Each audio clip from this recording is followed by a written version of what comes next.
Армысыздар, қазақ елі. Сіздермен мәлімет арнасы.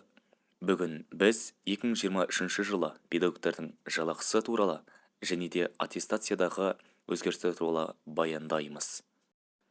2023 жылдан бастап кемінде 5 жыл жұмыс өтілі бар өндірістен тартылған педагогтерге аттестаттаудан өтпей педагог-модератор біліктілік санаты беріледі деп хабарлайды.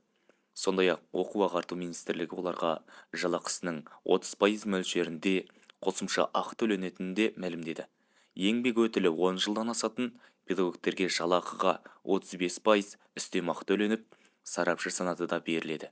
Бұл туралы Қазақстан Республикасының оқу-ағарту министрлігінің техникалық және де кәсіптік білім департаментінде айтылды.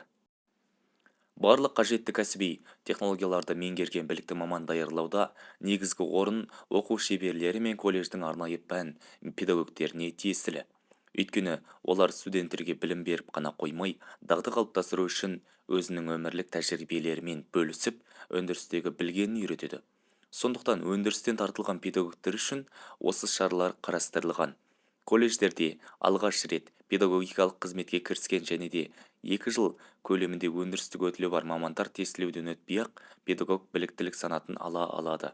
Сонымен қатар өндірістік оқыту шеберлері мен арнайы пән оқытушылары аттестаттаудан өту кезінде тестілеуден босатылады. Тек қызмет нәтижелерінің жалпы кешенді тексеруінен өтеді.